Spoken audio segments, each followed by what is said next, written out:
అందరికీ hi, welcome to my YouTube channel for నా వేలో రెసిపీ. ఈరోజు రెసిపీ వచ్చేసి అయితే మాకండి హల్వా. చాలా అంటే చాలా టేస్టీగా ఉంటుంది, అలాగే చాలా సింపుల్గా కూడా ఉంటుంది చేసుకోవడం. ఎవరైనా ఒక్కసారి చూసారంటే చేసేసుకోవచ్చు. సో వీడియోని అయితే ఫుల్గా చూడండి, చిన్న చిన్న టిప్స్ మిస్ అవుతారు. ఈ రెసిపీ చేసుకోవడానికి ముందుగా అయితే ఇలా ఒక గిన్నెని తీసుకున్నాను. దీంట్లో నేనైతే 1 కప్పు రవ్వను వేస్తున్నాను. మీరు మీ క్వాంటిటీకి తగ్గట్టుగా వేసుకోండి. 1 కప్పు రవ్వకి 2 కప్పుల పాలను అయితే వేసుకుంటున్నాను.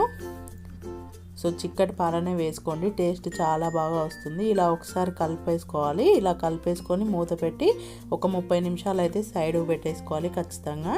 ఇలా పెట్టేసుకొని స్టవ్ పైన ఒక ప్యాన్ పెట్టి దాంట్లో అయితే 1 కప్పు నెయ్యిని వేస్తున్నాను. ఇలా నెయ్యి మొత్తం కరిగించుకోవాలి. సో ఇలా కరిగిన నెయ్యిలో 1 కప్పు రవ్వకి 1 కప్పు షుగర్ అయితే వేస్తున్నాను. మీరు మీ స్వీట్కి తగ్గట్టుగా వేసేసుకోండి. ఇలా వేసేసుకొని ఈ షుగర్ని అంతా క్యారమలైజ్ కానివ్వాలి. ఇలా క్యారమెల్ అయితేనే టేస్ట్ చాలా బాగుంటుంది.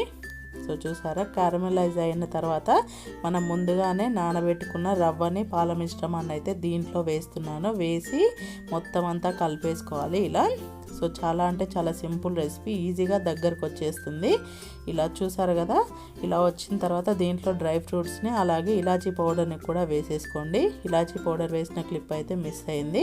సో వేసేసుకొని మొత్తం కలిపేసుకోవడమే. సో ఇలా మొత్తం ప్యాన్కి అంతా అంటుకోకుండా వస్తుంది కదా, అప్పుడైతే స్టవ్ ఆఫ్ చేసేసుకోవడమే. చాలా సింపుల్ రెసిపీ కదా, చూసారు కదా.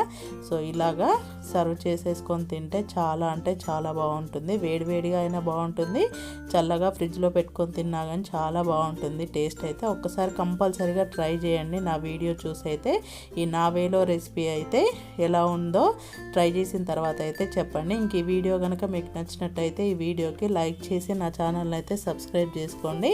ఇలాంటి టేస్టీ అండ్ ఈజీ రెసిపీస్ని నా వేలో చేసి చూపిస్తాను. Thanks for watching.